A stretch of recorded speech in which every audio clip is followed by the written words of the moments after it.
What up, YouTube? Today we're going to review the Epoch R3 7-stroke tattoo machine.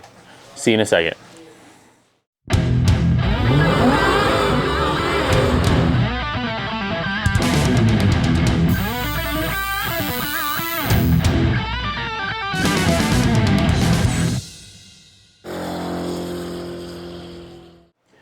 So this machine is going to feature its colored LCD battery. It's going to feature the RCA capability as well, which is going to reduce some of the weight.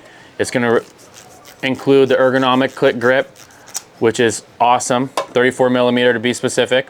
It weighs just over 9.5 ounces, which is a little bit heavy for a tattoo machine, but it didn't seem to bother me too much. Also, it is featuring a cordless motor and yeah, the cordless motor. So for the specifics, this is going to run voltage from 4 volts to 12 volts. It is charged by a USB-C, which is, I feel like everything in America, China, and all other countries is going to be moving over to the C-port charger. So it's actually, it's very convenient because everything pretty much is compatible with this. You just have to check, make sure the user manuals are okay to use other specific ones, because I know, for example, like an Apple charger doesn't really work on the FK Irons batteries. It's like a, I don't know, different amounts of energy is getting through the cable. So just make sure that you're using the provided cables for them, because you probably could ruin your batteries, and which would have to be sent in for a warranty claim, and which we'll get back to that towards the end of this video. So to be specific, the weight of this machine says that it is 9.42 ounces, but I get about 9.75 ounces when I'm on the specific scale here, which I will show you guys, because I'm going to compare this to other machines. If you see that, I am completely at 0, straight across on the scale. You see coming off, it's at 0. So the user manual says that it is 9.42 ounces with the battery, so that's exactly the way that we're going to set this up. And I'm going to put it on the scale. It is at 9.75 ounces, so it's a little bit more than what it's doing on the specifications of the manual, but really it's not a noticeable difference. So and also it could be the changes in the scale. Battery life on this says it's 5 to 8 hours. It also goes through the steps and the processes if you're not getting exactly what you're supposed to be getting as far as work time goes on each battery. And if you order it, you'll see on the user manual, it will show you, to drain the battery completely, recharge it, and then it should kind of help fix that issue of the battery dying a little bit quicker than it's supposed to. Again, the grip size is 34 millimeter, which is a really good size for the grip. It's a little bit thinner than what I would like, because my hand gets fatigued really easily as I do really long sessions. And I'll get back into that as well towards the end of the video when I give you guys my honest review. I've had this machine for about a little over a month and a half. I've used it on about 20 tattoos or so, on larger scale tattoos, smaller scale tattoos, a few walk-in tattoos, like script tattoos, things like that, some small neo color tattoos. So I was able to use it for a mixed variety of different tattoos. So as far as comfortability goes, I'm going to get into that in a little bit. But going on to the strokes, the stroke here, you have a 2.7, a 3.0, a 3.3, a 3.6, 3.9, and a 4.2. So you have a wide diverse of the stroke of the machine that you'd like to use, which I think is super cool as well. Obviously, each one of them I've tested out on different areas in my tattooing, and they seem to do what they're supposed to do, and as they're marketed, as you would expect from a machine like this. On the battery here, the voltage increments aren't going to be like FK Irons batteries or anything like that. You're actually going to be on intervals of 0.1. So if you want to be at 7.2 volts, you can. For example, with the FK Irons machine, if you want to be at 7.2, you can't. It's either 7 or 7.5. So the increments are 0.1, which is really nice. And I like that a lot, because sometimes, you got to have that hand speed to machine speed. You kind of can get the feeling as you're tattooing, so the ability to change it is really nice.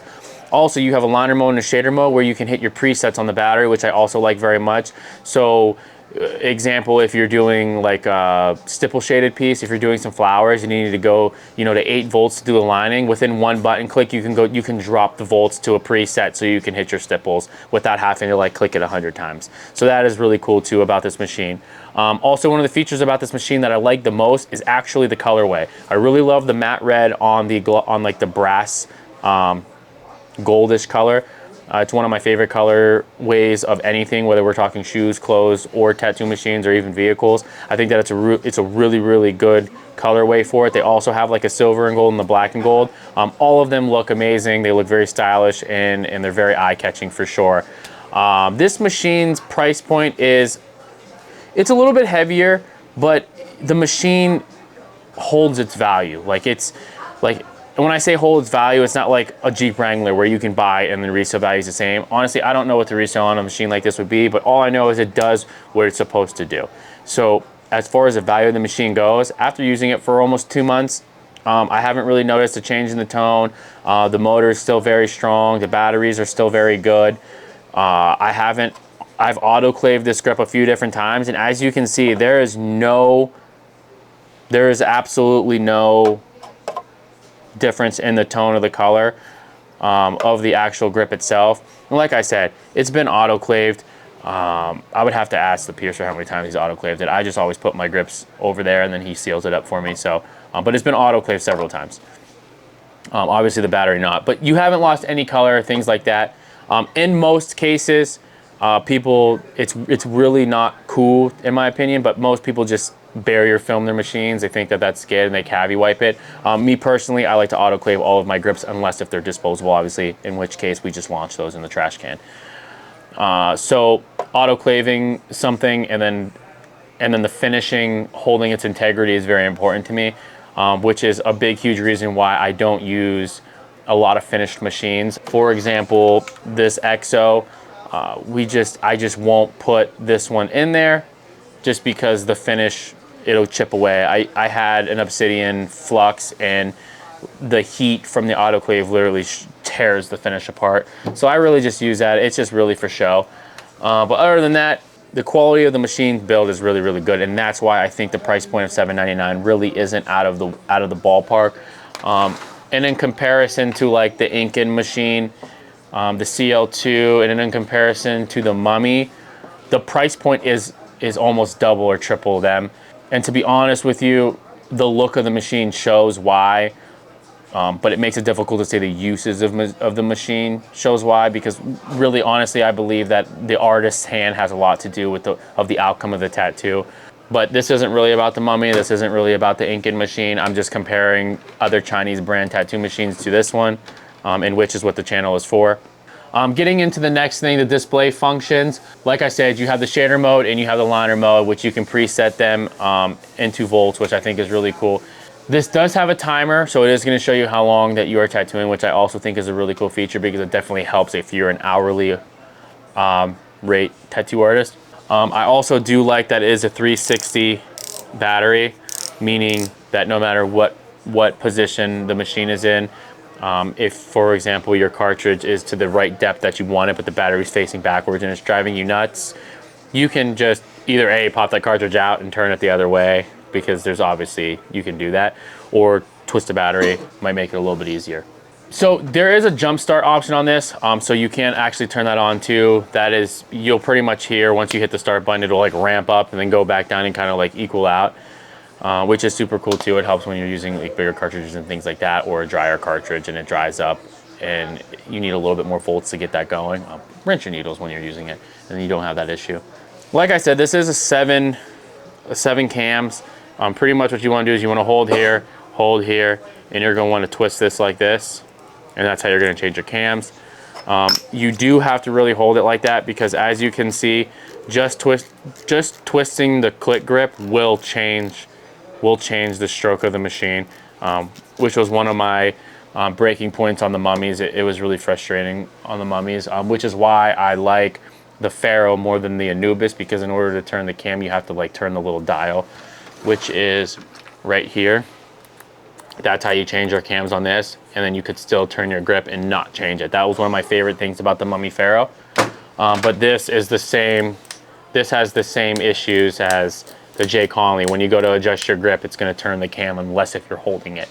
And then if you're like me, I use a lot of a lot of covers that are black. I really like black labeled stuff, which comes obviously black from Tatsol. So like my clipcord sleeves, machine bags, barrier film is sometimes black, And for machines like this, I have to use blue, which I do have. It's just, I like the look of everything being blacked out. I think it's really cool. It's a really clean look.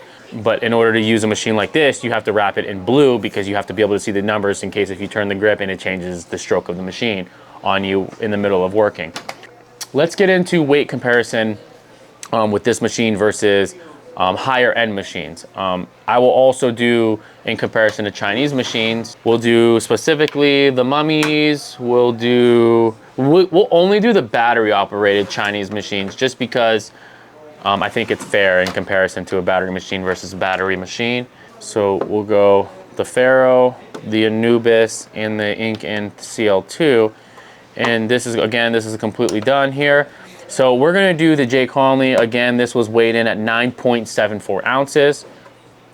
We're gonna do the Ink and CL2. This one weighs in at 6.74 ounces. So this is an entire ounce lighter. The Mummy Anubis is 9.42 ounces, which is a little bit lighter, but it's marginal. We really don't know it. And then the Pharaoh is going to be 8.101 ounces, which is relatively light. So the CL2 marginally is 1 ounces lighter, and this machine is relatively heavy at 9.74 ounces. I personally did not use it with the batteries. I personally use it with this just because my hand does seem to get fatigued very, very quickly. And when I'm working, I work 7-day work week. So if I get a cancellation, I use those cancellations as my days off. But let's get it weighed in with the RCA connector. It weighs in at 8.15 ounces, so that's significantly lighter as you would expect it to. So let's compare them to higher end machine weights. We're going to use a Numa 5 Flex here, which weighs in at 8.11 ounces with the battery pack, the big battery pack, not the shorty pack. Bishop, this is honestly one of the lightest, most efficiently made tattoo machines on the market. If you experience hand fatigue, this machine is it for you.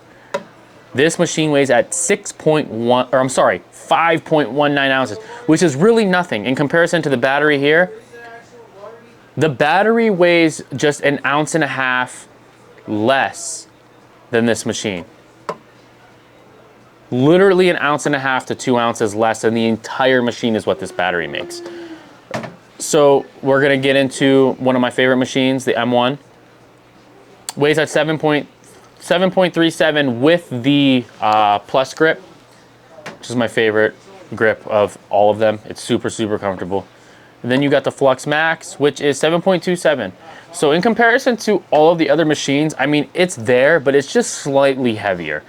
It is a larger machine, especially in comparison when they're sitting next to each other. That's why I choose to use that, because I don't really like the top weight because it really, really fatigues my lower hand over here, so I don't really use it. So when you're in comparison, the Acus, it's taller. If we're using the Numa Flex with the big critical battery, still significantly taller. If we are using the Flux Max, it's still significantly taller. And then we'll get to the Acus, significantly taller. And then we'll get to the Bishop, much, much taller. It's like, it towers over the Bishop. Like I said, if you experience a lot of hand fatigue, the Bishop is the way to go for that. Let's compare it to the other Chinese machines since we had those out. The Incan machine is not much, it's not much shorter, but it is a tad shorter. The Anubis is essentially the same exact height, maybe a couple millimeters shorter. And then you got the Pharaoh, which if you can't see it, it's because it's shorter. So it definitely towers all of the other machines. It is also heavier than all of the machines, but it does its job. So if you like the look of the machine, it's a machine for you. Other than that, so far it's been good to me. I really have no complaints. I use it a couple times with the battery on the smaller tattoos. It is a little bit heavier on the top end, but other than that, I really have no complaints on it. I really like the company. Their warranty is really, really easy. All you gotta do is email them, tell them what the issues are, send the package out, send them the tracking infos. It's a 12-month warranty. They handle it. So as far as a Chinese machine goes, that's easy to get a hold of if you have any issues. it is a great brand. It is a great product. It is a good machine. It'll get you your money back, folds and folds and folds over again. I don't think $799 for a tattoo machine is very expensive. I love the look of them. They definitely put their time into making the product. The screen is very useful for time, for settings, and all the other good stuff. It features a lot of cool features that you just need to get your hands on it, make the machine yours, build a relationship with the machine. It's a machine that you can trust at least for a year, because no matter what happens to it, they will fix the issues. So this was the JCONLY Epoch R3 pen. I hope you enjoyed it. See you on the next one.